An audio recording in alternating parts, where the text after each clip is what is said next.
Okay, इन thermodynamics basically हम क्या करते हैं बेटा, study dynamics of system related to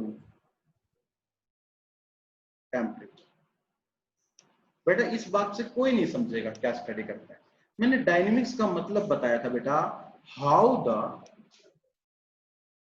state changes, मतलब एक सिस्टम की जो स्टेट्स हैं वो किस तरीके से चेंज कर रही हैं टेम्परेचर के साथ। मतलब कहीं ना कहीं उसमें टेम्परेचर इफेक्ट जरूर होगा, उसको हम थर्मोडायनेमिक्स में पढ़ते हैं। अब क्वेश्चन आ जाता है बेटा स्टेट क्या होता है।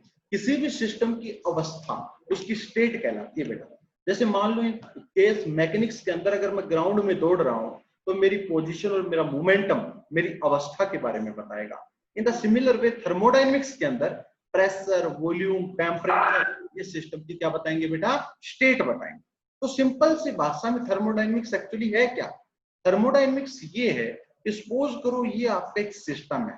सिस्टम मतलब बेटा इसमें मान लो बहुत ज्यादा गैसेस, ठीक है, गैस मॉलिक्यूल्स, और इसका प्रेशर P1 है, वॉल्यूम V1 है, टेम्परेचर कितना है बेटा T1। अब मैंने कुछ भी इसके ऊपर किया, मैंने हो सकता है इसको हीट दे दी हो, मैंने हो सकता है बेटा इससे हीट ले ली हो, कुछ भी किया, इससे इसकी स्टेट जो है वो चेंज हो गई। प्रेशर P2 हो गया, वॉल्यूम V2 हो गया, टेम्परेचर T2 हो गया। तो how this state, this pressure, volume, temperature, ये चेंज हो गए किसमें, P2, V2, T2। तो ये जो चेंज हुआ इनकी स्टडी करना ही थर्मोडायनेमिक्स में आता है। तो डेफिनेशन को समझने की कोशिश करो। क्या कहती है डेफिनेशन बेटा? डेफिनेशन सिंपल से यही कहती है कि थर्मोडायनेमिक्स के अंदर बेसिकली हम क्या स्टडी करते हैं, dynamics of the system. Dynamics मतलब हाउ द स्टेट चेंजेस, कि किस तरीके से सिस्टम की स्टेट चेंज करती है। And in thermodynamics basically the states are pressure, volume and temperature. बताओ बेटा, क्या आपको थर्मोडायनेमिक्स के आज के बाद कोई डेफिनेशन पूछेगा, बता दोगे? जल्दी बताओ बेटा। Yes sir. ना, उसके बाद मैंने बेटा एक बहुत इंपॉर्टेंट बात बताई कि जब भी हम कभी थर्मोडायनेमिक्स पढ़ेंगे तो उस थर्मोडायनेमिक्स में बार बार एक टर्म आएगी, सिस्टम। बिल्कुल रिवीजन है बेटा, और जो बच्चा कोई नया भी हो तो कोई दिक्कत नहीं होगी, सराउंड, क्योंकि हमारे पास टाइम बहुत है बेटा। जब हमें लगेगा कि हमारा सिलेबस नहीं हो रहा, बड़ी क्लास लगा देंगे। बेटा हम बेसिकली दो चीजें पढ़ते हैं थर्मोडायनेमिक्स में, एक सिस्टम और एक सराउंड। तो सिस्टम क्या है? सिस्टम बेटा ये है कि जिसको हम इन्वेस्टिगेट कर रहे हो, जिसकी हम स्टडी कर रहे हो, उसे हम सिस्टम कहते हैं। फॉर एग्जांपल, एक आपने एक कंटेनर लिया और गैस के ऊपर उसको रख दिया, और इस कंटेनर में प्रेशर P1 था, वॉल्यूम V1 था, टेम्परेचर T1 था। कुछ समय बाद प्रेशर P2 हो जाता है, वॉल्यूम V2 हो जाता है, टेम्परेचर क्या हो जाता है बेटा, T2 हो जाता है। तो आप किसको देख रहे हो? आप इस कंटेनर को देख रहे हो बेटा। आप इन्वेस्टिगेट किसके बारे में कर रहे हो? इस कंटेनर को इन्वेस्टिगेट कर रहे हो। तो ये कंटेनर क्या है आपके लिए? ये कंटेनर आपके लिए सिस्टम। तो यूनिवर्स का वो पार्ट जो अंडर इन्वेस्टिगेशन हो, जिसको हम स्टडी करना चाह रहे हो, जिसकी स्टेट्स किस तरीके से चेंज हो रही हो वो स्टडी करना चाह रहे हैं, उनको हम क्या कहते हैं बेटा, सिस्टम कहते हैं। मेरी बात समझ में आ गई? नाउ इस सिस्टम के अलावा बचा हुआ जितना भी इस यूनिवर्स का पार्ट है वो क्या कहलाता है बेटा, सराउंडिंग कहलाता है। तो जब भी थर्मोडायनेमिक्स पढ़ोगे, अब आपको एक बात बताता हूँ, आपको थर्मोडायनेमिक्स की मैं एक कहानी सी बताता हूँ, उस थर्मोडायनेमिक्स से कहानी आपको याद हो जानी चाहिए। जब भी कोई पूछे आपको कहानी सी बतानी कि थर्मोडायनेमिक्स क्या है, उसके बाद सिस्टम क्या है एंड सराउंडिंग क्या है। तो एक यूनिवर्स का वो पार्ट जो सिस्टम के अलावा बच गया, वो बेटा सारा का सारा क्या है, सराउंडिंग। तो यहाँ इस स्लाइड में हमने यही पढ़ा कि सिस्टम क्या है। System is the part of the universe which is under observation, जो ऑब्जर्वेशन के अंदर। And surrounding, surrounding is the part of universe except from the system. System के अलावा जो भी पार्ट बच गया बेटा वो आपका क्या है, सराउंडिंग। मेरी बात समझ में आ गई? तो ये होता है सिस्टम एंड सराउंडिंग। उसके बाद मैंने बताया बेटा कि जो सिस्टम आप कह रहे हो, जिसको आप अंडर इन्वेस्टिगेशन कर रहे हो, ये सिस्टम जो है ये कई प्रकार का होता है। इसमें उदाहरण के तौर पर हमने क्या बात की, ओपन सिस्टम, क्या बात की बेटा, क्लोज सिस्टम, और क्या बात की बेटा, आइसोलेटेड सिस्टम। बेटा ओपन सिस्टम आपने वो बताया था, मान लो एक कंटेनर है, ओपन कंटेनर बेटा, और नीचे आपने क्या लगा दी, मान लो इसको हीट दे रहे हो और इसमें पानी था, तो बेटा आप एक बात नोट करते हो कि कुछ समय पश्चात पानी का लेवल जो है वो क्या कर जाता है बेटा, घट जाता है। इसका मतलब पानी क्या हो रहा है, बाहर जा रहा है। मेरी बात समझ रहे हो? दूसरा, अगर आप इस कंटेनर पे हाथ भी लगाओगे तो आप फील करोगे कि आपको हीट महसूस हो, आपको कुछ टेम्परेचर महसूस होगा। या आप अगर आप हाथ यहाँ पर भी रख लोगे तो आपको महसूस होगा कोई वापसी आ रही है, कोई टेम्परेचर बाहर आ रहा है। इसका मतलब बेटा अगर जिस सिस्टम से बोथ एनर्जी बेटा, एनर्जी क्या है, heat is also a form of energy. Energy की कई प्रकार होती हैं, work done is also a form of energy.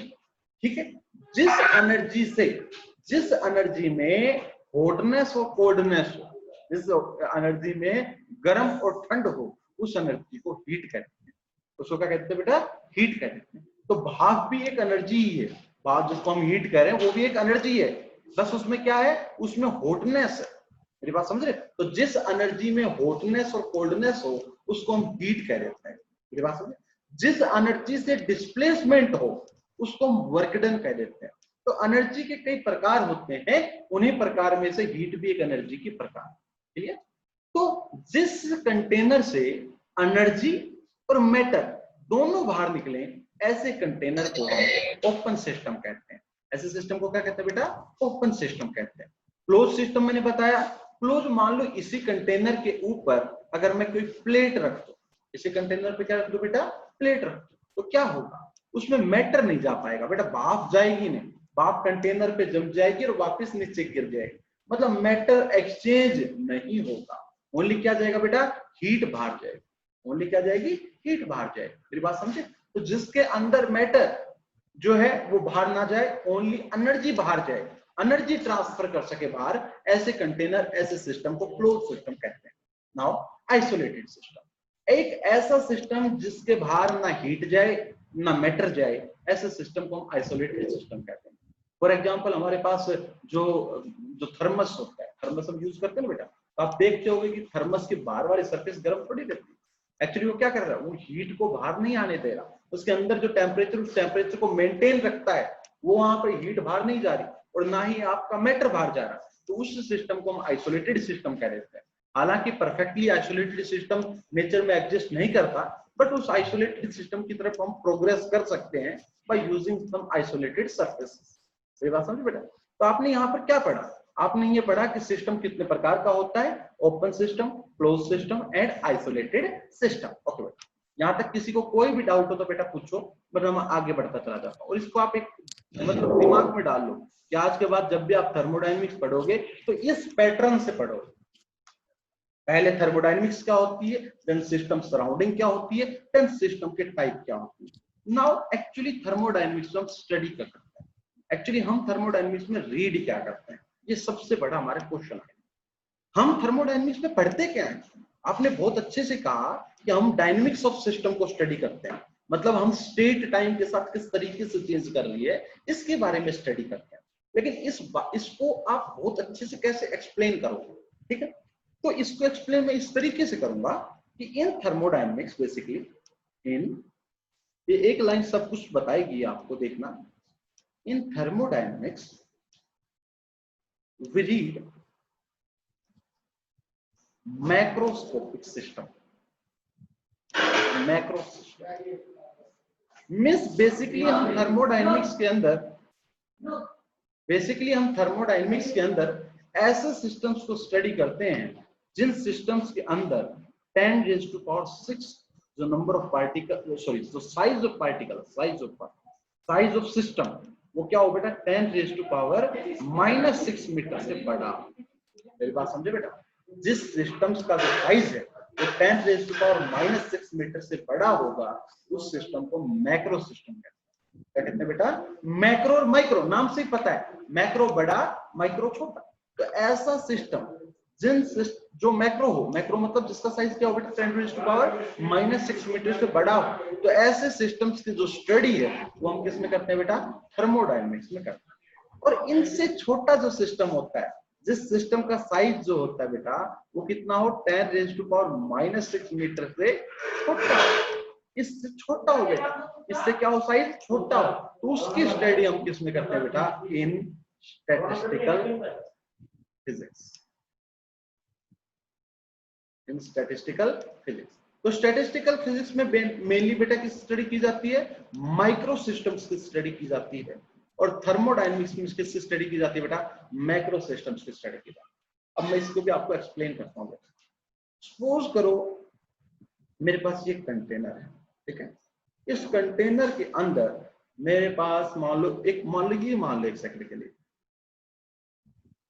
आपने पानी उबाल रखा है बेटा, ठीक है, ये आपके पास कंटेनर।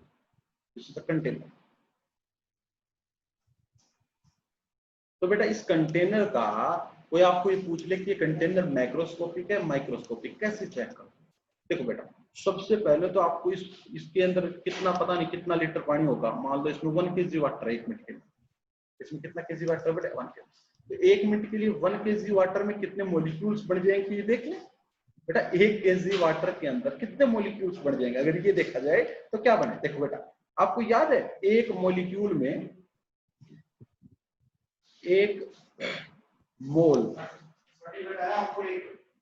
एटम का मतलब क्या होता है बेटा, Avogadro number of atoms.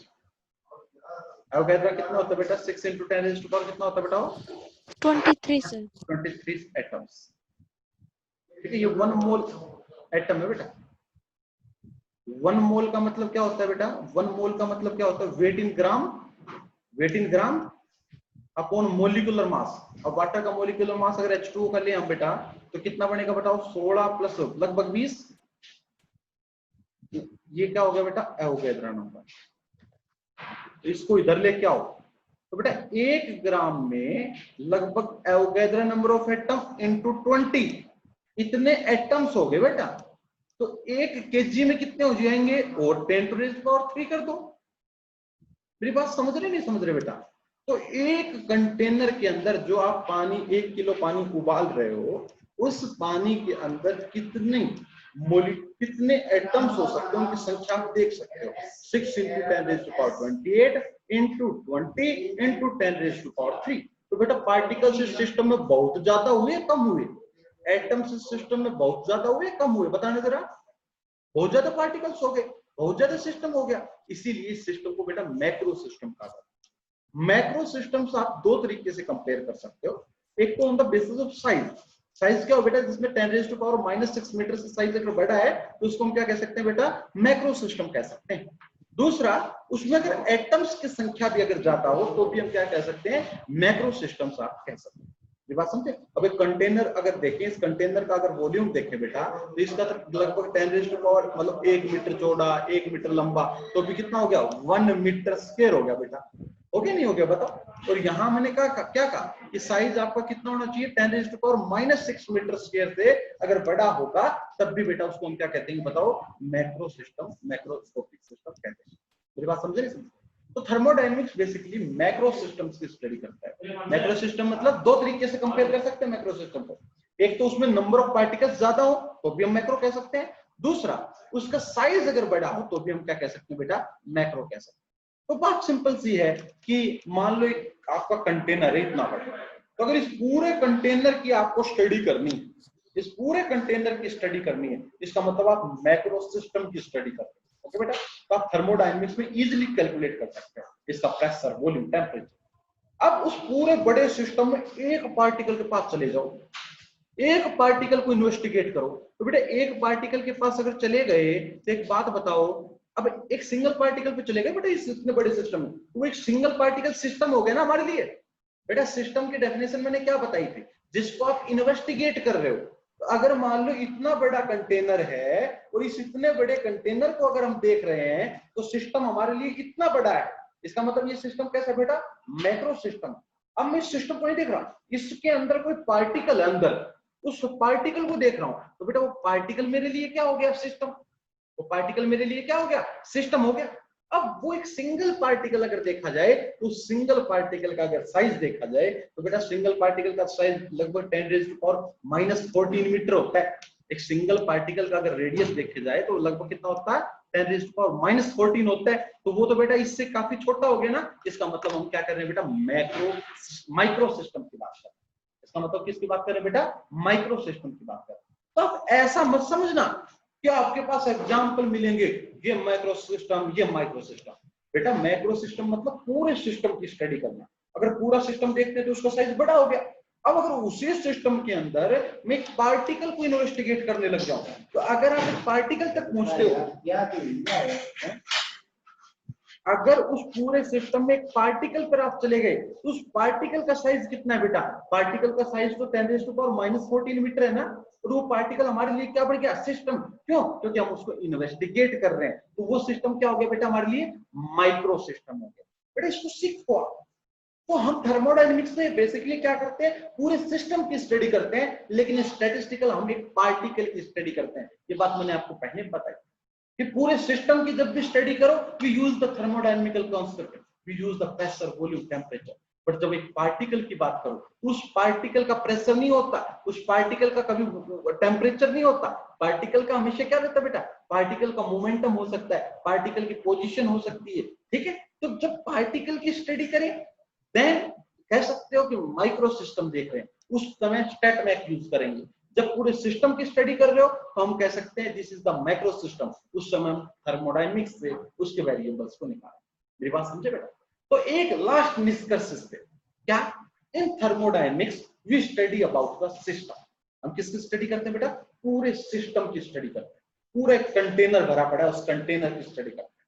But in स्टैटमैक हम क्या करते हैं? एक पर्टिकुलर पार्टिकल की स्टडी करते हैं। क्योंकि एक पर्टिकुलर पार्टिकल का जो साइज अगर देखा जाए तो 10⁻⁻14 हो सकता है, और उसको हम क्या कह सकते हैं? माइक्रो सिस्टम कह सकते हैं। कई बच्चों के दिमाग में वो रहता है कि मैक्रो सिस्टम मतलब बड़ा, माइक्रो सिस्टम मतलब छोटा सा। बेटा ऐसा कुछ नहीं। सिस्टम क्या है? सिस्टम कोई ऐसा नहीं है सिस्टम इज ऑलवेज कंटेनर, नहीं बेटा। सिस्टम वो है जिसको आप देख रहे हो। सिस्टम क्या है? पार्टिकल भी सिस्टम ही है। 5 पार्टिकल मिलकर सिस्टम बना देते हैं बेटा। ठीक है, सिस्टम क्या है? जिसको भी आप देख रहे हो वो आपके लिए एक सिस्टम है। तो जब आप पूरे कंटेनर को देख रहे हो, तो पूरा कंटेनर मतलब वो एक बड़ा सिस्टम है, वो एक मैक्रो सिस्टम। जब उसी कंटेनर में एक पार्टिकल को देखने लगे, इसका मतलब वो एक माइक्रो सिस्टम, क्योंकि हम पार्टिकल तक जा रहे हैं। वो पार्टिकल हमारे लिए क्या है बेटा? Micro system. तो जब भी पूरे सिस्टम की स्टडी करेंगे, वी यूज द थर्मोडायनेमिक्स। हम थर्मोडायनेमिक्स के बेहतरीन यूज करेंगे। जब भी हम एक पर्टिकुलर पार्टिकल पर पहुंचेंगे, हम यूज करेंगे कॉन्सेप्ट ऑफ स्टैटमैक। हम क्या पढ़ेंगे बेटा? स्टैटमैक पढ़ेंगे। बताओ मेरी बात क्लियर हुई बेटा? जल्दी बताओ बेटा, आगे बढ़ो। Yes, sir. बेटा अगर आपको पता लग जाता है ना बीच में, तो आप मेरे को रोक दिया करो, है ना। मैं पता है ऐसे ही मतलब समझने लग जाता हूँ कि आपको पता नहीं चला, और मैं फिर बहुत पता नहीं क्या क्या बोल देता हूँ। ठीक है, तो आप मेरे को रोक दिया करो, सर आ गया समझ में ना।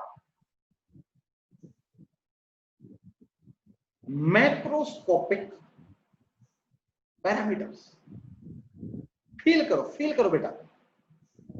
We have enough times. कभी भी क्लास लगा दूंगा आप जब कहोगे जब। मैक्रो सिस्टम क्या? Macroscopic particles. जो अभी भी मैंने बताया कि मैक्रोस्कोपिक सिस्टम, बड़ा सिस्टम, उस सिस्टम के साथ एसोसिएटेड जो भी पैरामीटर्स होंगे, these are the macroscopic parameters. For example बेटा बताओ, एक बाल्टी भरी है पानी, उसका हम क्या क्या नाप सकते हैं? उसका वॉल्यूम, उसका टेम्परेचर, उसका प्रेशर। दीज आर, क्या है? These are the macroscopic parameters. तो the parameter associate with the macroscopic with the macro system, जो मैक्रो सिस्टम के साथ एसोसिएटेड हो, उन पैरामीटर्स को क्या कहेंगे बेटा? The parameters. लिख सकते हो आप, the parameters that are associated with किसके बेटा? बताओ जल्दी से। Associated with macro system are said to be macroscopic parameters. Like example बताना बेटा। अभी अभी मैंने एग्जांपल बताया, बताना बेटा। Pressure, volume, temperature, internal energy, entropy, enthalpy, these are the macroscopic parameters. Clear बेटा? आगे चलो। Now what is the microscopic parameters?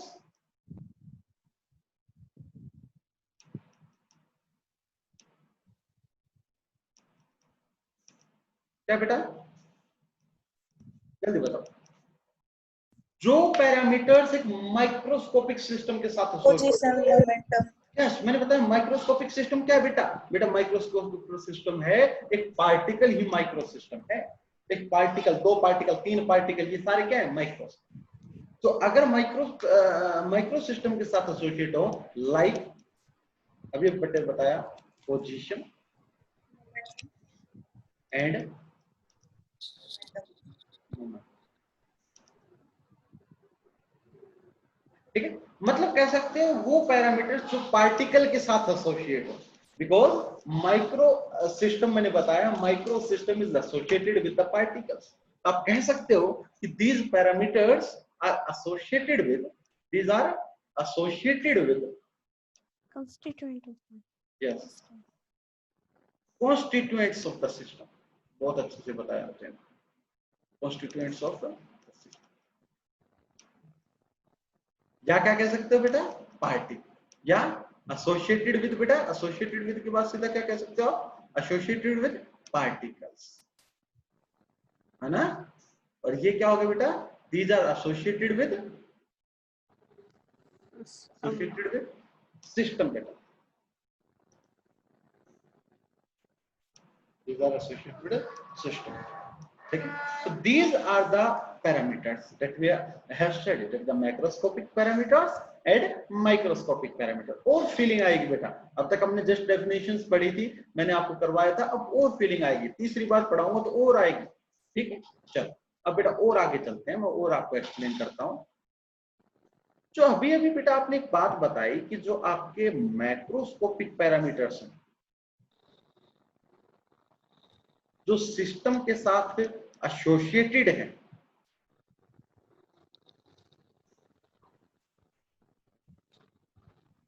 ये भी बेटा दो प्रकार के होते हैं। कौन कौन से बेटा मेरे? Sir extensive. एक्सटेंसिव, बहुत अच्छे बहुत अच्छे बहुत अच्छे, एक्सटेंसिव एंड इंटेंसिव। बेटा मैक्रोस्कोपिक पैरामीटर्स क्या क्या बताए थे आपने जनाब? Pressure, volume, temperature, enthalpy, internal energy, ठीक है, chemical potential, this all are associated with the system. तो ये सारे क्या हो गए? मैक्रोस्कोपिक पैरामीटर्स हो गए। नाउ एक्सटेंसिव पैरामीटर्स कौन से हो सकते हैं बताओ, बताओ बताओ।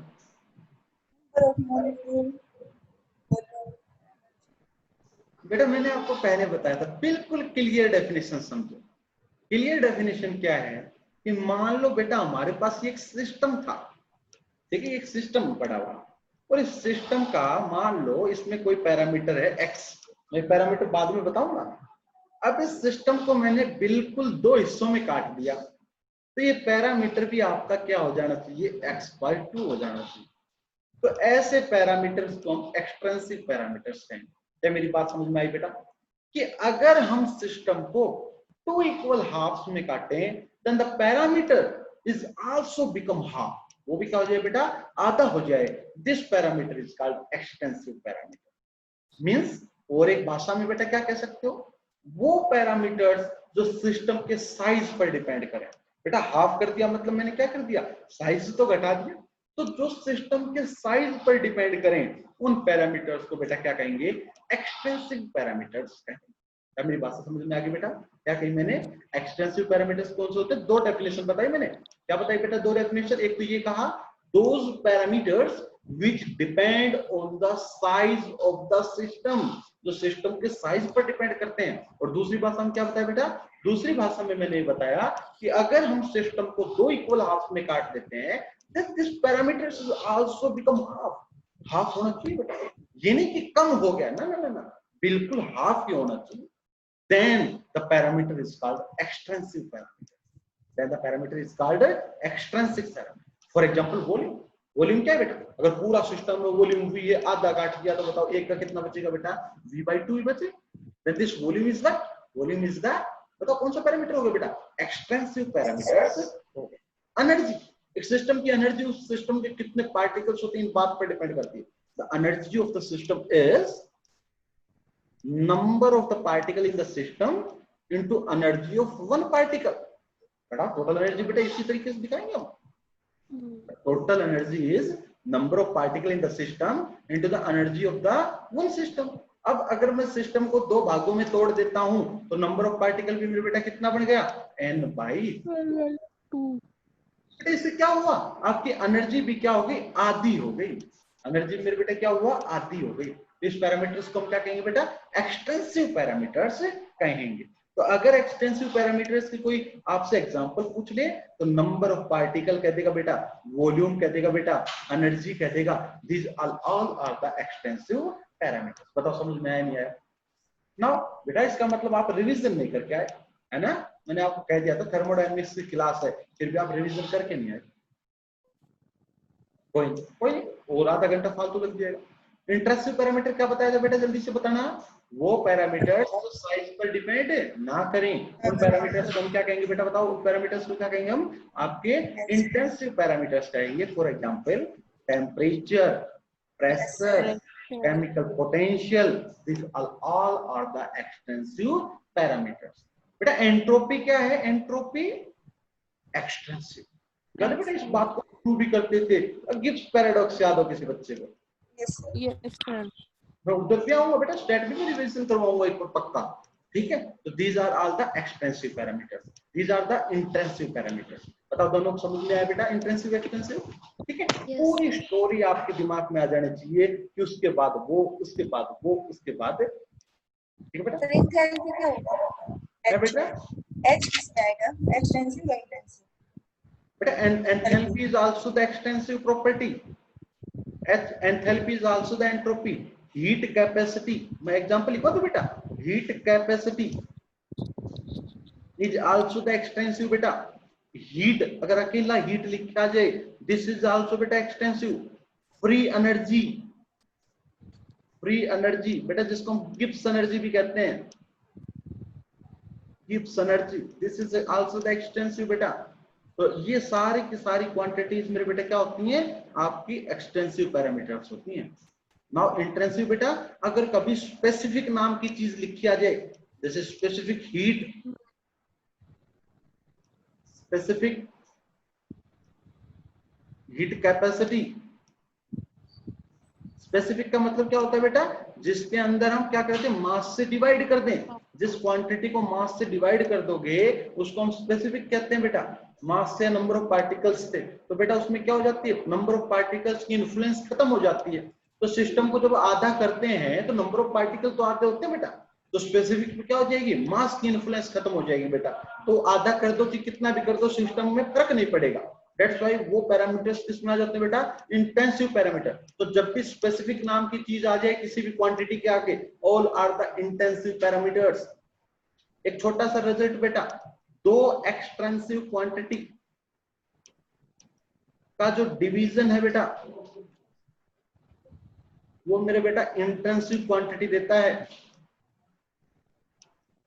तो क्या देता है, इंटेंसिव क्वांटिटी देता है। जैसे N by V, number of particle or volume, this is the density, so this density is intensive, the density is intensity। मेरी बात समझे बेटा? तो जहां जहां स्पेसिफिक आ जाए बेटा, वहां वहां, और जिसमें दो एक्सटेंसिव क्वांटिटीज का रेशियो आपको दिख जाए, वो क्वांटिटीज बेटा कैसी होती है बताओ, इंटेंसिव होती हैं। तो जितनी भी थर्मोडायनेमिक्स में बेटा यूज होती है वो तो मैंने लगभग बता ही दी, जिनके बारे में हम बात करते हैं। यू बेटा, यू कहां गया, इंटरनल एनर्जी लिखवाई कि बेटा मैंने, यू भी लिख लो, internal energy is also the extensive one, ठीक है। तो ये एक्सटेंसिव और इंटेंसिव प्रॉपर्टीज के बारे में मैंने अभी अभी आपको बता दिया है। आगे चलो बेटा, जल्दी से नोट करो बेटा। कर लिया। ओके, नाउ सुंदर सुंदर नोट्स बनाने बेटा। जब आप क्लास में आओ, कब आओगे पता नहीं, पता सर। मुझे नहीं पता। जब भी आप क्लास में आओ तो मैं चाहता हूं आप सुंदर सुंदर नोटबुक्स के साथ आओ, है ना। मेरे को लगेगा ये पढ़ा है भाई बहुत अच्छी, मैं फोटोकॉपी करवाऊं। मेरे सारे नोट्स खत्म हो गए, कोई कोई ले गया, कोई कोई ले गया। अब मैं दोबारा नोट्स बनाना चाहता हूँ और आप बनाओ दो मेरे नोट्स। बेटा एक बहुत अच्छा तरीका बताया, किसी क्वांटिटी को अगर आपको एक्सटेंसिव इंटेंसिव कंपेयर करना है तो आप उस क्वांटिटीज को कैसे करोगे, how we check the F is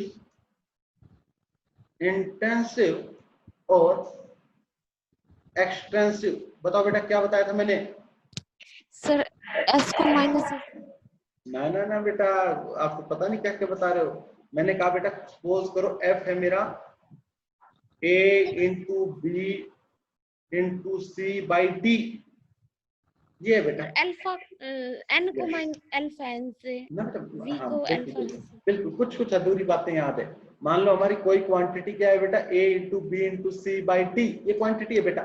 और मैं कह दूं क्वेश्चन में a is intensive, b is intensive, c is extensive and d is extensive, then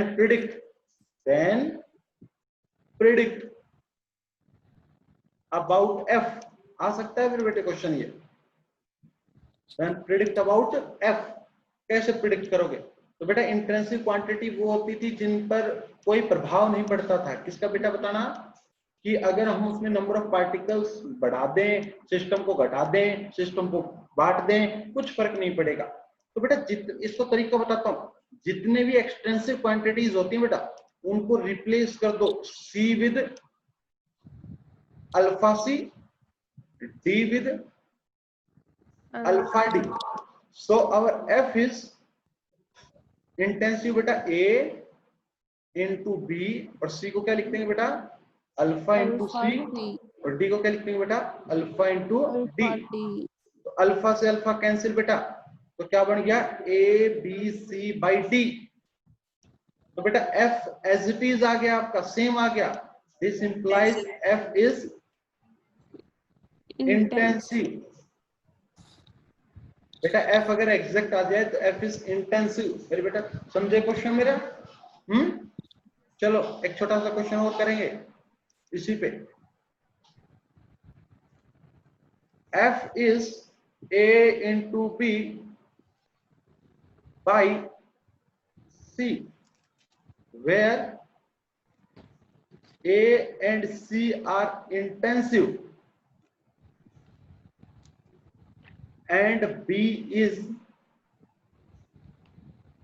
extensive. Predict about f। बताओ मेरे बेटा। Sir extensive. एक्सटेंसिव कैसे बेटा? हमने बताया कि b को अल्फा से रिप्लेस कर दो ना बेटा। Yes b replace with alpha b, so f is alpha A B by C. ये क्या था बेटा? पहले वाला f था। This implies f is converted into alpha f, ठीक है ना बेटा? तो f किस में कन्वर्ट हो गया? Alpha f। This means f is extensive. मेरे बेटा समझे? एक क्वेश्चन और बेटा। f is equal to A B minus C, where b is extensive and a and c are intensive. Predict about f। बताओ बेटा, f के बारे में आपको बताना है, जल्दी बताओ बेटा, जल्दी बताओ। सर ये ना तो एक्सपेंसिव है ना इंटेंसिव। बिल्कुल, बहुत अच्छे से जवाब दिया बेटे ने। कैसे मैंने बताया कि beta replace with alpha B, sorry beta ने B replace with alpha B, so we get alpha A B minus C. तो ना हम ये कह सकते कि एफ एफ बन गया, ना मैं ये कह सकता एफ अल्फा एफ बन गया, ये किसी जैसा नहीं रहा। तो अगर ये दोनों इक्वेशन सेटिस्फाई ना कर रहा हो तो it is the neither intensive nor extensive. बताओ बेटा, यहां तक समझ में आ गया सभी को? जल्दी बताओ। Yes sir. तो हम आज ये हमने बेटा क्यों पढ़ा? ये हमने क्यों पढ़ा? कभी भी नेट का एग्जाम या किसी भी एग्जाम में ये आ जाए कि चेक विच ऑप्शन या फॉर्मूला ऑफ द एक quantity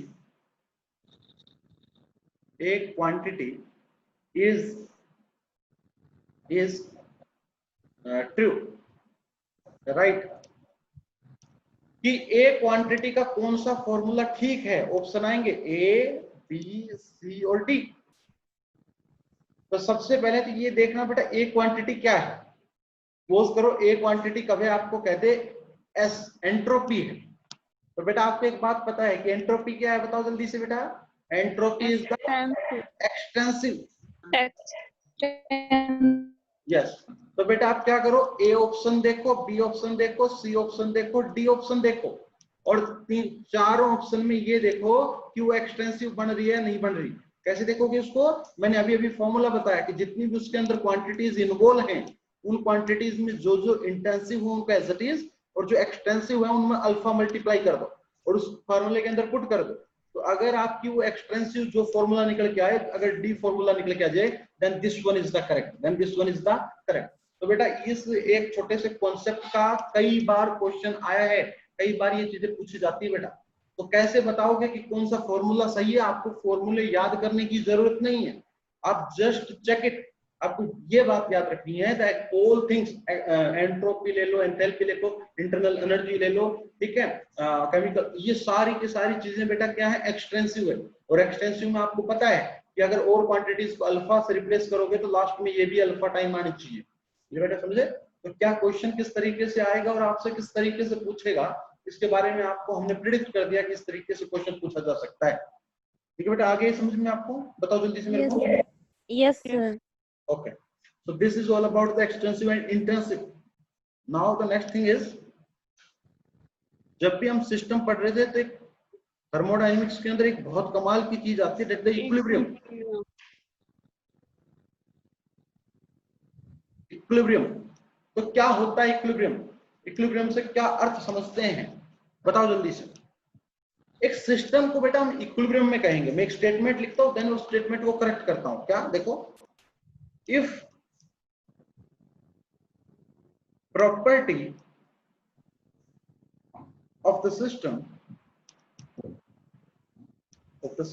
is independent from time,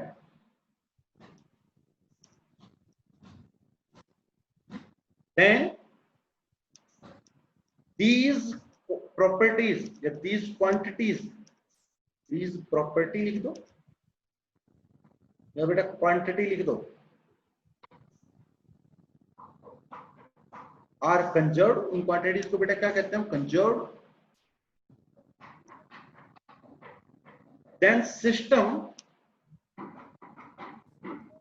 is called in equilibrium, in equilibrium. For example, suppose करो, पहली इक्विलिब्रियम बात करता हूं मैं, थर्मल इक्विलिब्रियम। थर्मल इक्विलिब्रियम, फिर इस डेफिनेशन को आप फील कर पाओगे बेटा? थर्मल इक्विलिब्रियम, सपोज करो बेटा ये आपका एक सिस्टम था, ठीक है, यहाँ पे एक सिस्टम, और इसके ये आपका क्या हो गया बेटा? सराउंडिंग। बचा हुआ क्या हो गया? सराउंडिंग। इस सिस्टम के अंदर भी कुछ सब सिस्टम मान लो बेटा, all are the sub system. Feel करना बेटा इस बात को। सो इफ, सपोज करो, इफ इस सब सिस्टम का टेम्परेचर T1 है, इसके साइड वाले सब सिस्टम का भी टेम्परेचर T1 है, इसके सराउंडिंग के सारे सिस्टम्स का टेम्परेचर T1 है, और अच्छी बात ये भी है कि अगर इस सराउंडिंग का टेम्परेचर भी T1 है, then this whole system is in thermal equilibrium. ये सारा सिस्टम किसमें कहलाएगा मेरे बेटे? Thermal equilibrium. तो थर्मल इक्विलिब्रियम का मतलब समझिए कि सिस्टम के अंदर अगर सबसिस्टम्स भी हैं, ठीक है, तो सारे के सारे सबसिस्टम प्लस सराउंडिंग, उस पर्टिकुलर क्वांटिटी जो है वो कंजर्व, और इसको हम कह सकते हैं the temperature is conserve, this quantity is conserve. तो बेटा डेफिनेशन बुक्स में क्या मिलती है, जरा उस डेफिनेशन पर अगर हम चलें तो भी आप उस चीज को फील कर सकते हो। क्या? If there is no temperature difference between constituents of the system। बेटा constituents of the system मतलब सब सिस्टम्स। बेटा सब सिस्टम से सिस्टम बना, या कह दो particles. Okay, constituents of the system and between system with surrounding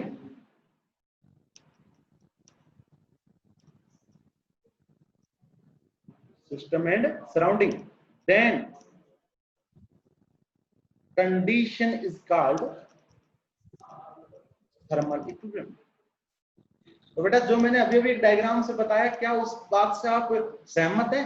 बेटा मैंने कहा कि कोई टेम्परेचर डिफरेंस ना हो, किसमें? कॉन्स्टिट्यूएंट्स ऑफ द सिस्टम या सिस्टम और सराउंडिंग के बीच में कोई अगर डिफरेंस ना हो तो मेरे बेटा उसमें क्या कहेंगे हम, बताओ? The system is called thermal equilibrium. क्या आप समझ गए बेटा इसको? तो जब भी कहूंगा क्वेश्चन के अंदर मैं कहूंगा the system is in thermal equilibrium, उस समय ये समझ लेना कि जो भी पैरामीटर में जो भी हम टेम्परेचर इन्वॉल्व होगा वो सारे टेम्परेचर्स को टी लेकर चल जाना। यही तो बेटा मैंने ऊपर कहा, क्या? If properties of the system is independent from the time, जो समय के साथ भी चेंज ना हो, मतलब ये जो टेम्परेचर है वो ऑलवेज टी ही रहे, देन दिस प्रॉपर्टीज को हम कहेंगे conserve and the system is said to be in equilibrium. और सिस्टम को हम क्या कहेंगे? इक्विलिब्रियम में कहेंगे। बताओ बेटा समझ में आई ये बात? आगे चलो बेटा। नाउ नेक्स्ट इज द, तो आराम से, we have enough time.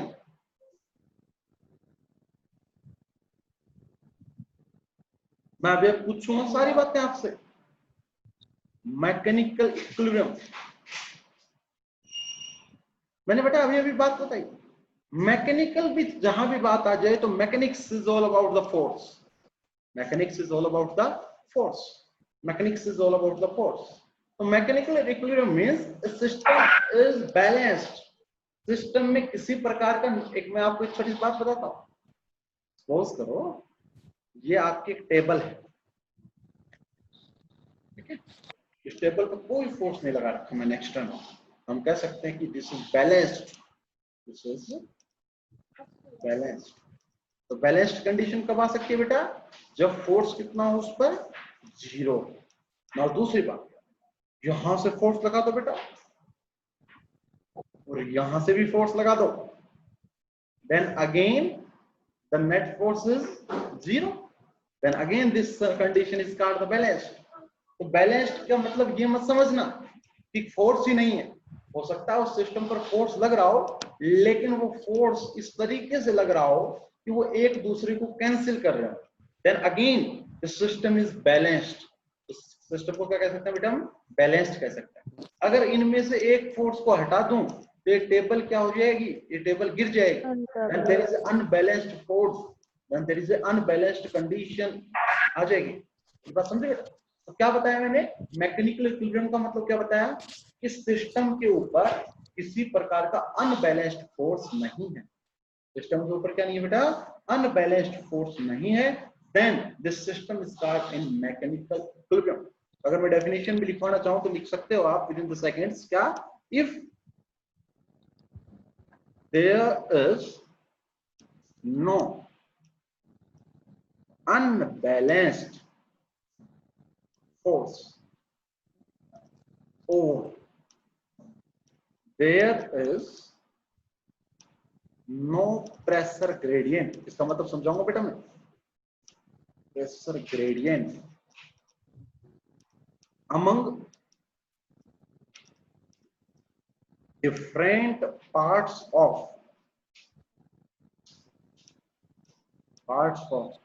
the system and between system and surrounding। बेटा फोर्स कब जनरेट होता है? प्रेशर डिफरेंस से। फोर्स हमेशा किससे जनरेट होता है? प्रेशर डिफरेंस से। जैसे मैं आपको बताऊं, जो तूफान आते हैं, तूफान जो आते हैं बेटा, तूफान कब आते हैं पता है आपको? और तेज तेज हवा चलती है, तूफान आते हैं, वो क्यों आते हैं बेटा? वो प्रेशर डिफरेंस से आते हैं। कि आपके इस पर्टिकुलर रीजन के अंदर प्रेशर कम है, इस पर्टिकुलर रीजन के ऊपर प्रेशर ज्यादा है, ठीक है, तो प्रेशर कम की तरफ गैस मूव करने लगेंगे, it means there is a force occurring. भाई ये मॉलिक्यूल्स से इन मॉलिक्यूल्स पे कोई फोर्स लगा तभी तो ये एक जगह से दूसरी जगह तक मूव की। तो फोर्स हमेशा कब लगता है बेटा, जब प्रेशर डिफरेंस हो और ज्यादा से कम की तरफ बढ़ने की कोशिश करते हैं। तो प्रेशर डिफरेंस की वजह से क्या होता है बेटा, ऑलवेज आपका फोर्स अराइज होता है। तो मैंने कहा कि सिस्टम के अंदर कभी भी प्रेशर डिफरेंस ना हो। फॉर एग्जांपल ये आपका कंटेनर है, खुला कंटेनर है, और इस कंटेनर के अंदर ये गैस, ये जो भी वाटर डाल रखा है आपने इस तरीके से रखा है, ठीक है बेटा, कोई दिक्कत नहीं है। तो प्रेशर मतलब इधर प्रेशर और इधर प्रेशर, दोनों पार्ट्स में प्रेशर क्या है बेटा, सेम है। लेकिन आपने क्या किया, ऊपर से कोई ऐसी कोई रोड वगैरह ली और इस कंटेनर को यहां से आप दबाने लगे। तो बेटा अगर यहां से आप दबाओगे तो ऑटोमेटिकली क्या होगा बेटा, यहाँ का पानी क्या होगा, राइज करेगा। पानी राइज करने का मतलब क्या है बेटा, कि इनके मॉलिक्यूल्स पर फोर्स लगा। तो फोर्स क्यों लगा मेरे बेटे, वो फोर्स इसलिए लगा कि आपने प्रेशर लगाया। प्रेशर लगाने से क्या हुआ, इधर प्रेशर ज्यादा हो गया, इधर प्रेशर कम हो गया, तो हाई से लो की तरफ एक प्रेशर लगा। मेरी बात समझे? तो pressure difference always arises the force, force को अराइज करेगा। तो मैंने कहा कि system is said to be in mechanical equilibrium if there is no unbalanced force present and there is no pressure gradient among the different part of the system and between the system and surrounding. बताओ mechanical equilibrium समझ में आ गया बेटा? जल्दी बताओ। Yes sir. Yes sir. Now the next thing is क्या थी बेटा, बताओ। Next thing is the Chemical equilibrium. तो बेटा नेक्स्ट बता दो आप, अगर आता है तो आपको। कौन बच्चा बताएगा, बताओ। सर इसके अंदर कंसंट्रेशन से yes yes, concentration, right right right, very good, Concentration. Good good good, बिल्कुल सही क्वेश्चन है। I write the definition first. If there is no concentration difference and no concentration change among system, among different parts of the system and between system and surrounding, किसी प्रकार का कोई concentration change ना मिले, throughout the concentration will be same, then this system is said to be in a chemical equilibrium. For example, suppose करो एक water का container है, उसके पे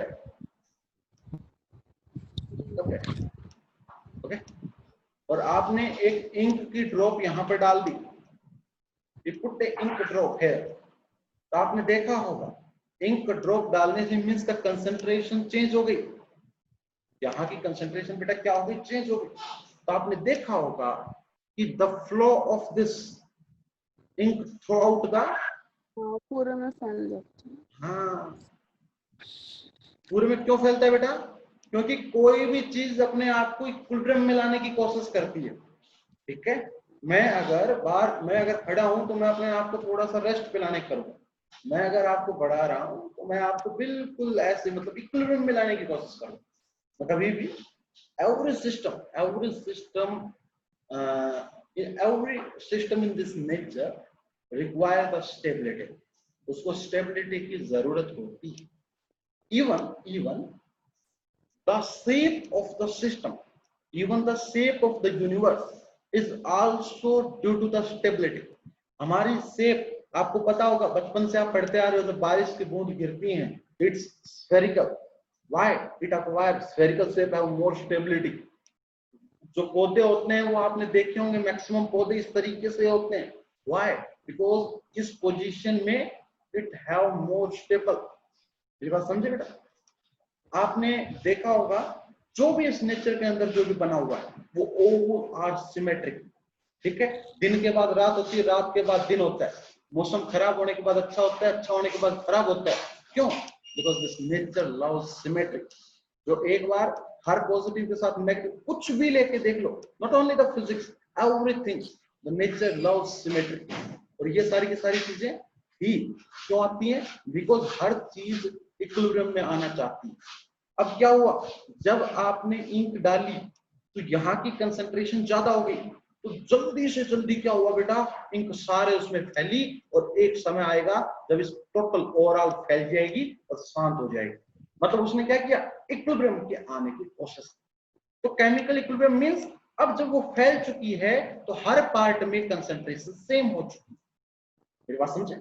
तो जब जब हर पार्ट में कंसंट्रेशन सेम मिले, सिस्टम और सराउंडिंग के सेम मिले, तो उस सिस्टम को बेटा हम क्या कहते हैं बताओ जल्दी से, in chemical equilibrium. Now the most important चीज, what is the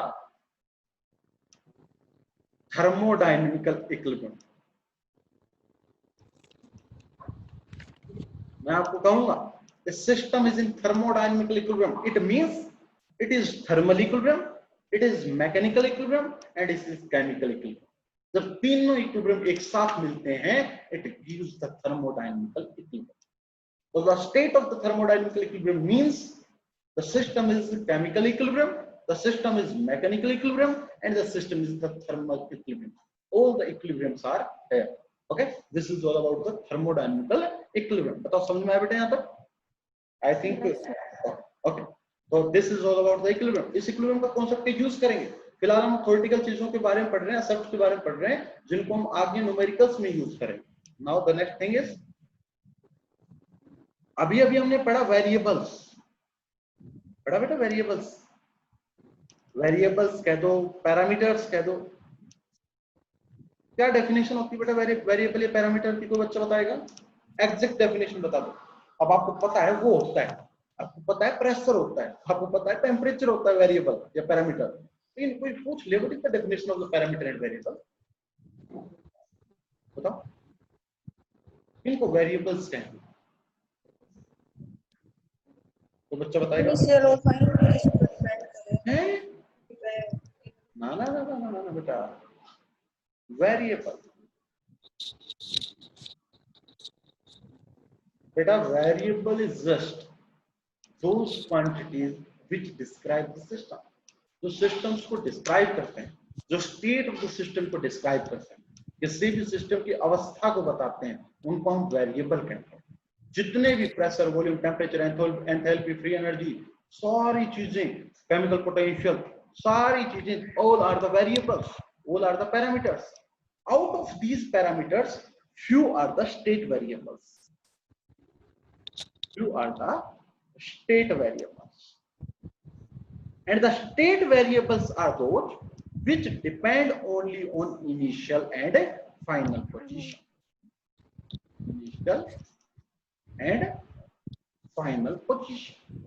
For example, एक सिस्टम है, इस सिस्टम के अंदर प्रेशर P1 था, वॉल्यूम V1 था, टेम्परेचर T1 था, ये चीजें थी बेटा, ठीक है। उसकी इंटरनल एनर्जी U1 थी। इस सिस्टम को किसी भी तरीके से मैंने हीट दी, पता नहीं क्या क्या किया, मान लो हीट दे दी। अब इनिशियल से फाइनल स्टेट मतलब ये थोड़ी होता है बेटा सिस्टम चल के मतलब मेरे घर से आपके घर में चला गया, ऐसा थोड़ी होता है। सिस्टम इनिशियल फाइनल का मतलब क्या होता है बेटा कि मैंने उसको हीट दे दी, मैंने उसको क्या दे दी, हीट दे दी, मैंने उससे हीट ले ली, मैंने उसको ओपन कर दिया, मैंने उसको क्लोज कर दिया, मतलब एक स्टेट से दूसरी स्टेट पे कर दिया बेटा। तो सपोज कियो एक स्टेट से दूसरी स्टेट पे किया तो pressure P2, volume V2, temperature T2 और इसकी ये जो internal energy U2, then the change in internal energy is just equal to U2 minus U1. तो चेंज किस पर डिपेंड किया? चेंज सिर्फ इस बात पर डिपेंड किया कि फाइनली U2 क्या था और इनिशियली U1 क्या था। ये इस बात पर डिपेंड नहीं किया कि आपने हीट कैसे दी होगी। मान लो हो सकता है आपने 15 मिनट ऑन कर दिया हो, फिर 5 मिनट ऑफ कर दिया हो, फिर 10 मिनट ऑन कर दिया हो, फिर 5 मिनट ऑफ कर दिया हो, पता नहीं अंदर बीच में क्या किया आपने, मुझे कोई लेना देना नहीं। मुझे सिर्फ इस बात पर लेना देना है कि इनिशियली क्या फिर फाइनल क्या। If it depend on the initial and final only, then the variable is called state variable. उस वेरिएबल को क्या कहेंगे बेटा? State variable. Means we write the change is U2 minus V2. कभी भी TW, this is the work done, अभी बताऊंगा मैं वर्क डन आपको। TW work done, this is not the state variable. ये डिपेंड करता है कि आपका पाथ क्या है, डिपेंड ऑन द पाथ। अब मैं दोबारा कह रहा हूँ बेटा, पाथ का मतलब ये ना मत समझना कि सिस्टम एक मतलब मेरे टेबल से आपके टेबल पर चला गया, ऐसा नहीं। सिस्टम रखा है बेटा, सिस्टम रखा ही, उसमें क्या किया, मान लो मैंने फीड दे दी, ये काम किस पे हो रहा है बेटा, at T is equal to t1 time पे हो रहा है, और फाइनल का मतलब at T is equal to t2 time पर हो रहा है, तो चेंज हो गया सिस्टम। तो dw कभी भी हम ये नहीं लिखेंगे w2 माइनस w1, क्यों, बिकॉज ये फाइनल और इनिशियल पर डिपेंड नहीं करता, इट डिपेंड द पाथ, ये पाथ पर डिपेंड करता है कि इनिशियल से फाइनल किस पाथ पर लेके गए, it depend on the initial to final path. So state variables are those which don't depend on the path. It depend only the initial and final situation. The change depend only on the initial and final situation, not on the path. These are the state variables. अब कई बार आपसे पूछा जा सकता है state variables क्या है? To use the state variables, pressure is the state variables, volume is the state variables, temperature is the state variables, PVTU, these are the state variables. These all are the state variables. Good. Now,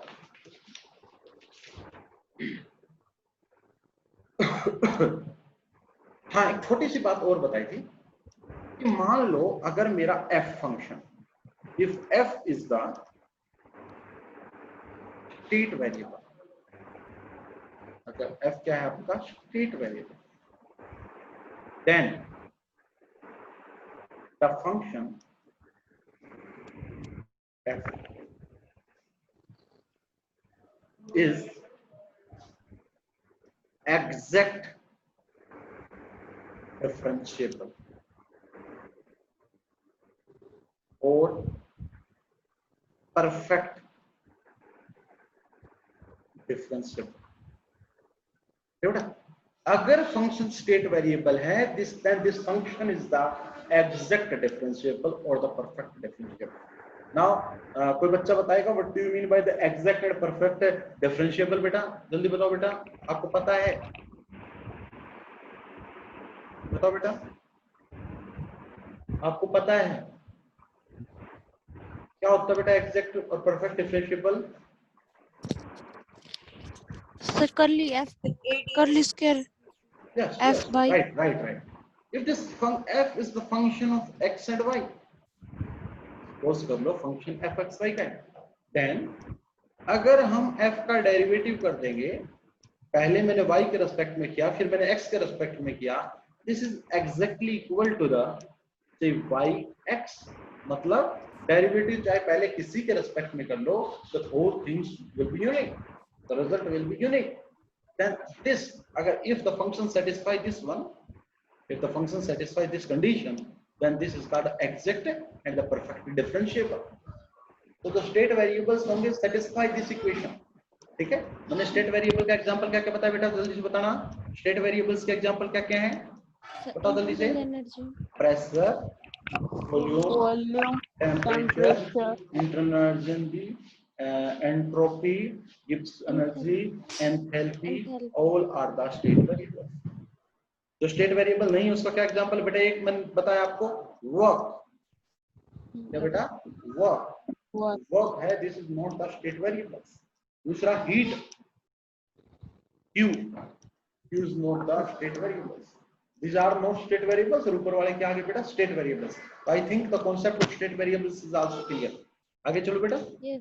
yes sir. Okay. Now the next thing is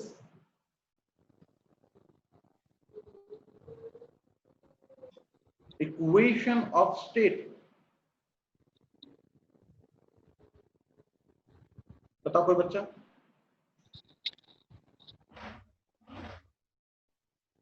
बताओ बेटा, equation of state, जल्दी बताओ. Sir जितने भी ये state variable है इनके बीच में जो रिलेशन बताते हैं equation. Yes, the function, right, the functional relation among state variables is called equation of state. कोई भी रिलेशन इनके बीच में, प्रेशर, वॉल्यूम, टेम्परेचर, कोई भी इनके बीच में रिलेशन जो होगी वो आपकी क्या कहेगी, इक्वेशन स्टेट। फॉर एग्जाम्पल आपने पढ़ी होगी for ideal gas, ideal gas का मतलब बताया था किसी बच्चे ने मेरे को कि जिस गैस के अंदर जो पार्टिकल्स होते हैं उनके बीच की जो इंटरेक्शन होती है वो ना होती है। इंटरेक्शन मानो ही ना, there is no interaction between the particles, then this system is said to be the system of the ideal gas. If there is no interaction between the gas molecules, the gas atoms, then this system is said to be ideal gas. Now ideal equation आपने जैसे PV is equal to nRT पढ़ी, Yes. now PV minus nRT is equal to 0. Zero. Actually ये क्या है? This is the functional relationship. This is the functional relationship. इसमें pressure भी है, इसमें वॉल्यूम भी है, इसमें टेम्परेचर भी है। These are the, ये एक रिलेशन है हमारे पास जिसके अंदर अलग अलग फंक्शंस हैं, अलग अलग स्टेट वेरिएबल्स हैं, तो उनका कोई भी रिलेशन जो है इक्वल टू 0 करेंगे तो then this become the equation of state. अब पढ़ेंगे हम कि तो सिस्टम आइसोथर्मल प्रोसेस, आइसोथर्मल जो होगा उसमें इक्वेशन ऑफ स्टेट क्या होती है, आइसोबैरिक में इक्वेशन ऑफ स्टेट क्या होती है, आइसोकोरिक में इक्वेशन ऑफ स्टेट क्या होती है। तो आप समझना equation of the state means the functional relationship among the state variables, then this is called the equation of state, right? Okay बेटा आगे चलो। Yes, sir. Now there are few terms which are always involved in the thermodynamics. For example, जब आप zeroth law of thermodynamics पढ़ोगे तो मैंने बताया था zeroth law of thermodynamics क्या होता है, बड़ा फिर दोबारा बता दूंगा। फिर आप फर्स्ट लॉ ऑफ थर्मोडायनेमिक्स पढ़ोगे तो फर्स्ट जीरोथ लॉ में टेम्परेचर का इन्वेंशन हुआ। जीरोथ लॉ में किसका इन्वेंशन हुआ बेटा? टेम्परेचर का। The concept of temperature coming from the zeroth law. This is quiz question, quiz में अक्सर पूछा जाता है द कॉन्सेप्ट ऑफ टेम्परेचर कहां अराइज हुआ? It is arise in the zeroth law, और एक्चुअली जीरोथ लॉ आपके फर्स्ट लॉ के बाद आया था, ठीक है? फर्स्ट, इसीलिए इसको फर्स्ट तो नहीं कर पाए तो फर्स्ट से पहले बना दिया। It is the zeroth law, the concept of temperature in thermodynamics, the concept of temperature coming after the pressure volume. इनके बाद आया कॉन्सेप्ट ऑफ टेम्परेचर, तो बेटा इसलिए इसको क्या कर दिया, इसको जीरो बना दिया। नाउ हम टेम्परेचर का कॉन्सेप्ट जीरोथ लॉ के अंदर लाए, हम प्रेशर का कॉन्सेप्ट, वॉल्यूम का कॉन्सेप्ट, एंथैल्पी का कॉन्सेप्ट, वर्क डन का कॉन्सेप्ट, इंटरनल एनर्जी का कॉन्सेप्ट, ये हम फर्स्ट लॉ ऑफ थर्मोडायनेमिक्स में लाए, है ना? तो ये फर्स्ट लॉ ऑफ थर्मोडायनेमिक्स में हम कॉन्सेप्ट लेके आए, ठीक है? कौन सा कॉन्सेप्ट लेके आए बेटा? वर्क डन, इंटरनल एनर्जी, ये कॉन्सेप्ट हम कहाँ लेके आए? आपके फर्स्ट लॉ में लाए। तो ये कुछ टर्म्स होती है जो पूरे थर्मोडायनेमिक्स में पूरी हुकूमत है इन टर्म्स की, इनकी टेम्परेचर। तो आपको पता, कई बच्चों को टेम्परेचर के बारे में नहीं पता होगा, व्हाट इज द टेम्परेचर को पूछ ले। मैंने बताया था एक बच्चे को टेम्परेचर क्या होता है। Temperature is the degree of hotness और कोल्डनेस। कोई बच्चा कहेगा टेम्परेचर की डेफिनेशन क्या बताऊं? टेम्परेचर मतलब गर्म, टेम्परेचर मतलब गर्म ठंडा। डेफिनेशन आपको क्लियर होनी चाहिए। The degree of hotness and coldness, ठीक है? ये हमें क्या बताती है? टेम्परेचर बताती है। Definition of temperature is this, the degree of hotness and coldness. The similar way कुछ टर्म्स हैं, एंथैल्पी, हमें नहीं पता एंथैल्पी का क्या मतलब होता है। What is the physical meaning of this enthalpy? हमें पता है the dimensional is like energy, लेकिन what is the physical meaning? हमें पता है गिब्स एनर्जी, हमें पता है एनर्जी की ये एक फॉर्म है, एनर्जी की ये डायमेंशनल है, लेकिन व्हाट इज सिग्निफाई? ये क्या कहना चाह रही है? इंटरनल एनर्जी, ये भी एनर्जी की टाइप है, लेकिन ये क्या कहना चाह रही है? Work done is also the form of energy, लेकिन वर्क डन ही क्यों कहा उसको? What it signify? तो थर्मोडायनेमिक्स के अंदर जो पैरामीटर्स इन्वॉल्व हैं, like work done, internal energy, enthalpy, Gibbs energy, इन सभी का एक फिजिकल मीनिंग है। नॉट ओनली आपको फॉर्मूले से पता होना चाहिए कि H is equal to U plus PV, ना ना ना ना, आपको उसका मतलब समझ में आना चाहिए कि चेंज इन एंथैल्पी मतलब क्या देता है। चेंज इन एंथैल्पी मतलब सिस्टम क्या हो गया, चेंज क्या है सिस्टम के अंदर। चेंज इन इंटरनल एनर्जी मतलब सिस्टम में क्या हो रहा है चेंज। तो ये actually there are some terms involve in the whole thermodynamics. There are some terms which are associated with the system, not the particle, is associated with the system, like internal energy, enthalpy, work done। अब उनके बारे में हम पढ़ते हैं। So we start with the term, तो हम लिखते हैं there are some parameters, variables या क्वांटिटीज associate with सिस्टम। कुछ क्वांटिटीज, पैरामीटर, वेरिएबल एसोसिएट होते हैं सिस्टम के साथ। उन सिस्टम्स के पैरामीटर्स के बारे में हम जानने की कोशिश करते हैं। तो पहली टर्म जो हम पढ़ते हैं अक्सर, that is the internal energy. मैंने बच्चों को बहुत डिटेल से बताया था internal energy.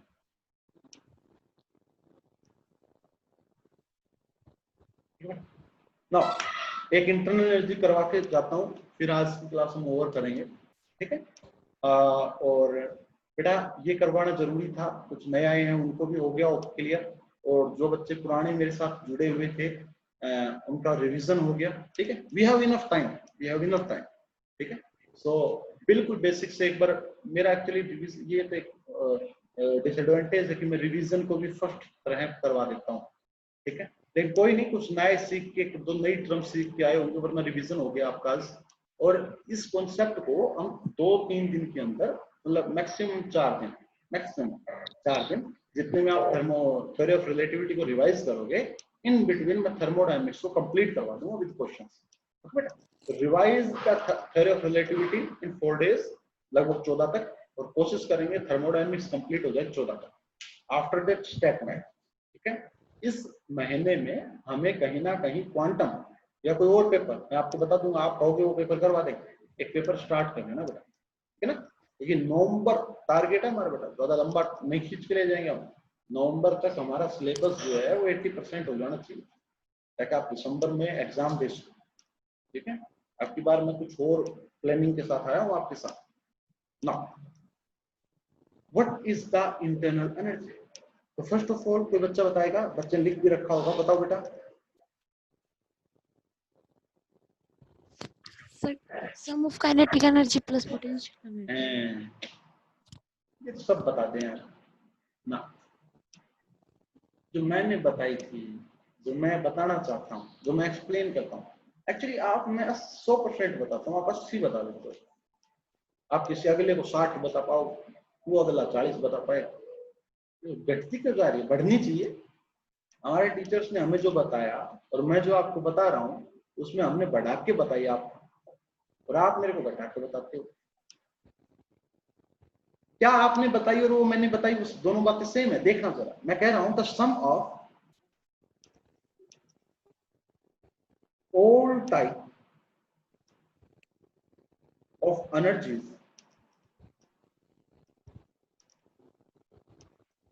of the constituents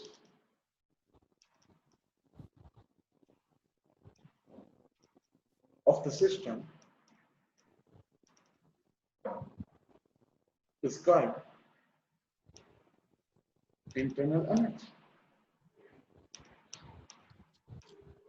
कि सिस्टम के particles, constituents means the particles, उन पार्टिकल्स के पास जो जो प्रकार की एनर्जी है, उन सारी एनर्जीज को मिलाकर इंटरनल एनर्जी बनती है। क्या अपने पास समझ में? The sum of all type of energies of the constituents of the system is called the internal energy. Now system के प्रकार, कितने प्रकार की एनर्जी हो सकती है? देख, our system have a configuration. सभी सिस्टम के कॉन्फ़िगरेशन होता है, and due to this configuration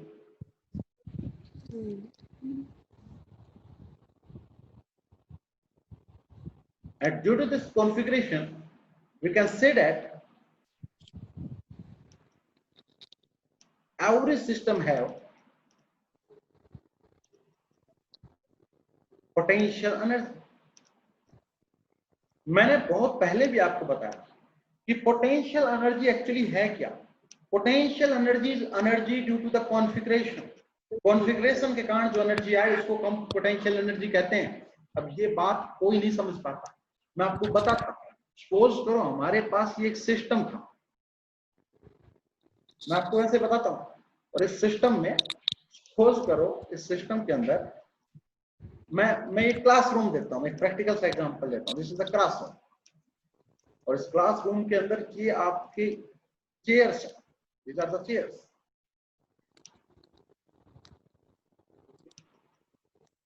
ये दरवाजा है, ठीक है, ये दरवाजा है। तो एक टीचर यहाँ खड़ा है, ये एग्जाम हॉल बेटा, this is not the classroom, this is the exam hall. अब क्या हुआ, एक बच्चा आया रोल नंबर 1, तो इस टीचर ने क्या किया, इस फर्स्ट सीट पे बैठा दिया। रोल नंबर 5 तो दूसरी छोड़, तीसरी छोड़, चौथी छोड़, 5वीं सीट पे बैठा दिया।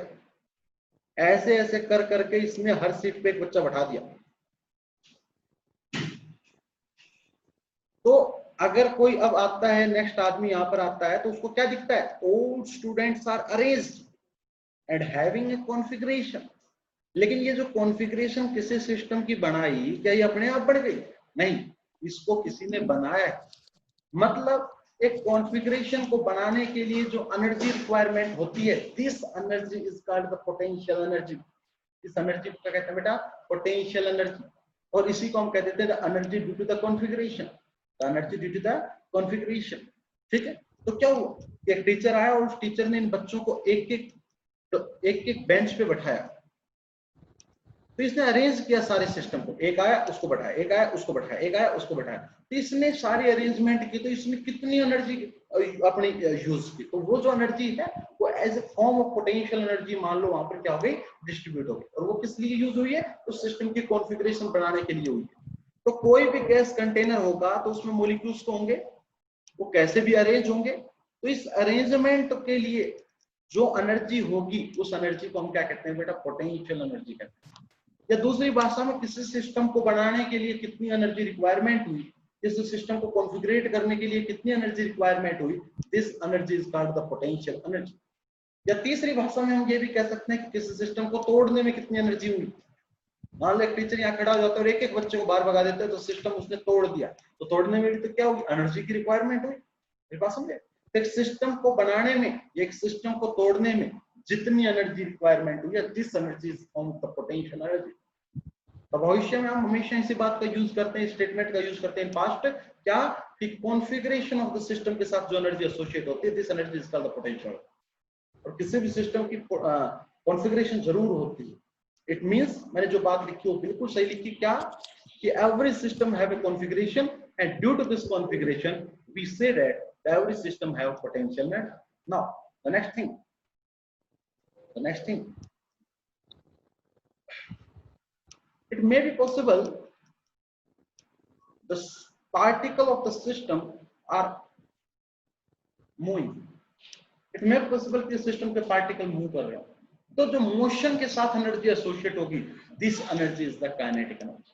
Energy is the kinetic energy. In future we can predict that जब भी हम ये कहेंगे कि एक सिस्टम के पार्टिकल्स के साथ जो एनर्जी टोटल सम होता है उसको हम इंटरनल एनर्जी कहते हैं। फिर हम ये कहेंगे कि the internal energy have two parts, जो आपने बताया, one due to the configuration and second due to the motion and the due to the configuration the energy is potential energy and due to the motion the energy is kinetic energy and this is the U total. This is the U total. तो आपने तो एक second के अंदर बेटा ये कह दिया kinetic energy plus potential energy, लेकिन मेरे को डिस्क्राइब करने के लिए उसको कितना समय लगा, मेरी बात समझ रहे हो बेटा? तो आपको यहां तक क्लियर हो गया? सभी को आगे बढ़ूं मैं please. So this is the definition of internal energy. Now the most important thing, a special case actually. A special case we have. If we have ideal gas,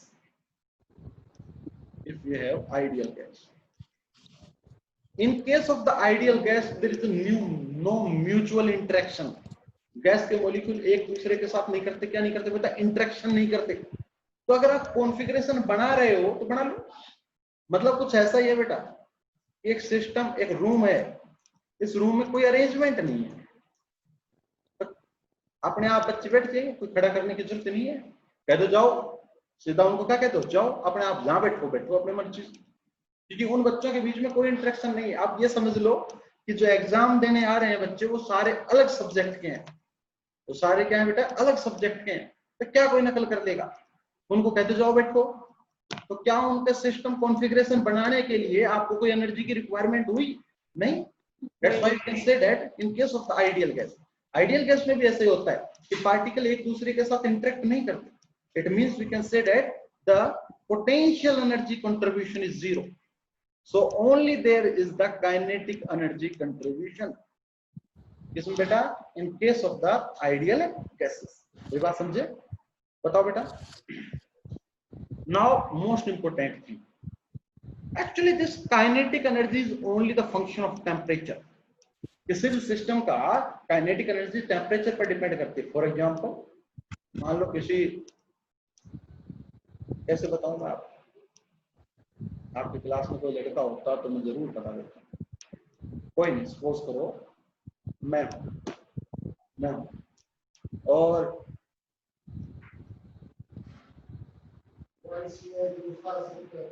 छोड़ो, ठीक है। Actually the kinetic energies depend on the temperature. इसको इस तरीके से समझ सकते हैं। सपोज करो ये आपका हाथ है, ठीक है, और ये एक तवा है, ठीक है, जो गर्म है।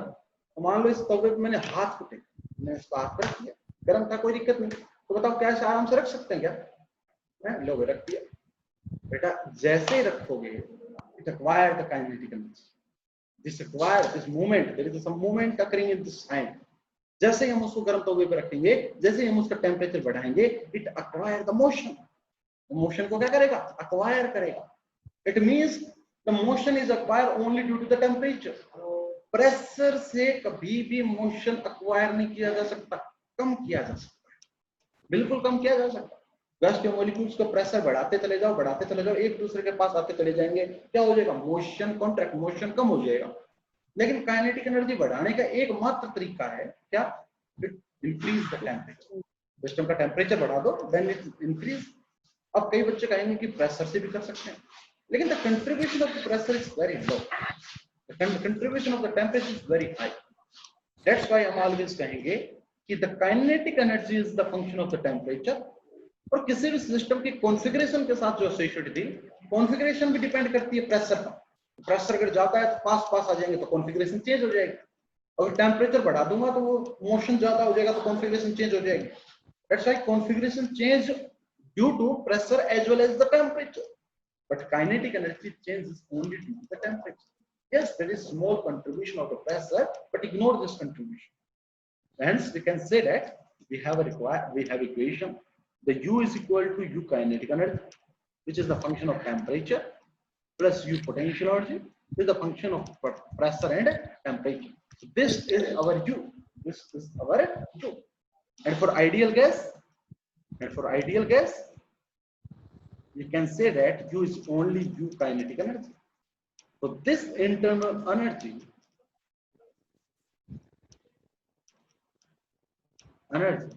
is only function of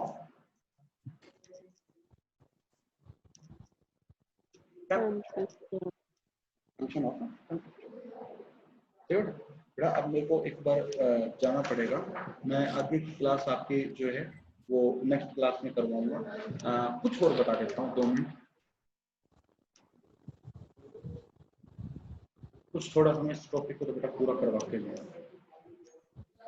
अभी आपने एक बात पढ़ी कि U is U kinetic energy plus U potential. तो अगर मान लो सिस्टम हमारा आइडियल नहीं है तो दोनों का सम होगा, तो मैं क्या कह सकता हूँ? U is function of both pressure and temperature, both pressure and temperature. एक मिनट, थोड़ा सा एक बात और ऐड करना चाहूंगा बेटा मैं, है volume mass, not pressure, volume mass. Volume. The configuration depend on the temperature, right thing. And second thing is the volume. If the volume of the system increase, the constituents arranged separately, है ना, उनके space के साथ arrange होंगे।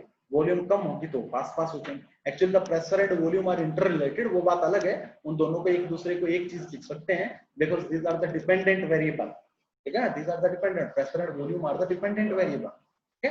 Either we write here the pressure, either we write here the volume, but in the most of books यहाँ पर आपको volume मिलेगा, ठीक है।